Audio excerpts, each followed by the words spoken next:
So to prepare the authentic Pakistani chicken karahi, I've taken a deep bottom vessel. Usually they use a kadai. So if you don't have a kadai, you can use a normal deep bottom vessel. Now I'll be adding a generous amount of oil.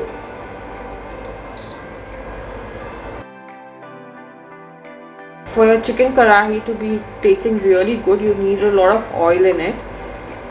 That gives you a really good flavor. Then I'll be adding 2 tablespoons ghee. So I've added almost 1/4 cup of oil and 2 tablespoons ghee. So now I'll be adding almost 800 grams of chicken. I've cleaned and washed it well, and now I'll add it into the vessel.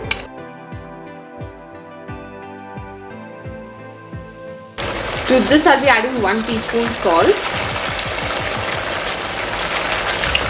3/4 teaspoon turmeric. Let's stir this really well.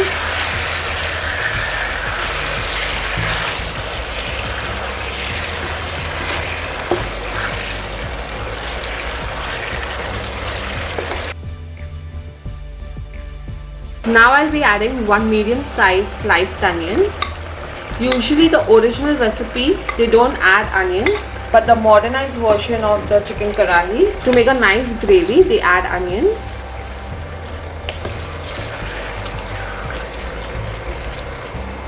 Mix it really well. So whenever you make any chicken or meat based kind of curry, or like the main course, we usually marinate the meat before we add it into the curry or something. In the Pakistani cuisine, they usually like to fry the meat before adding all the other masalas. So this is the technique that they use. Let this saute for about 4 to 5 minutes. As you can see, the chicken already is oozing out its water.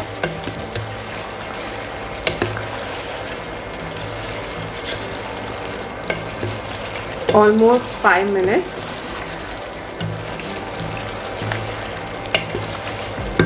Now it's time to add in the ginger garlic paste. I'll be adding 2 teaspoons ginger garlic paste. Stir it well.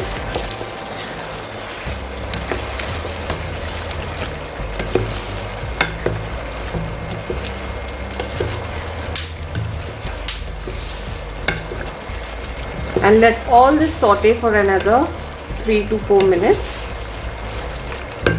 So the chicken karahi is all about tomatoes.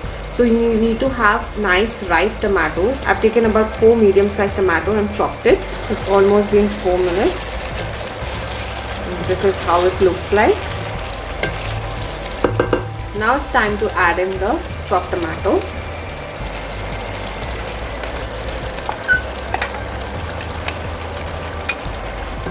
Spread it out well.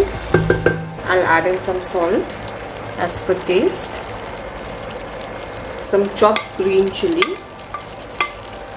1 teaspoon chili powder, 2.5 teaspoon coriander powder, 1 teaspoon cumin powder, and mix this really well.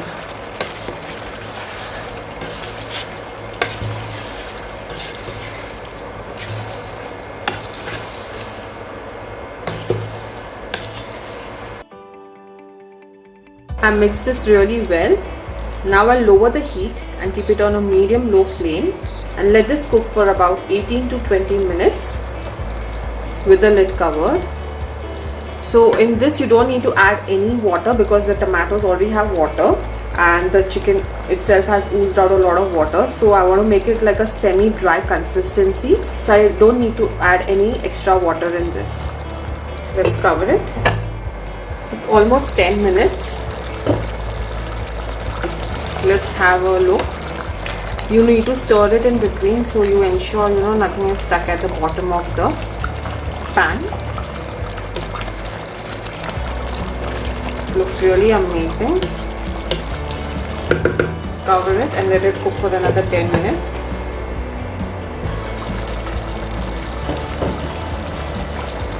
It's almost 20 minutes.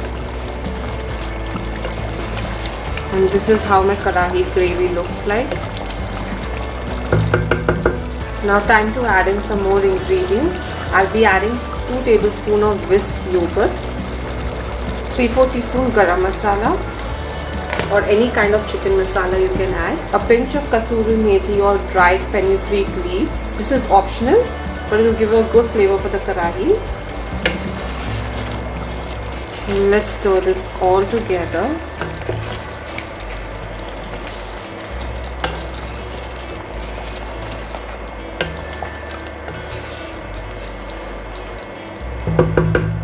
Also, I'll be adding some chopped coriander.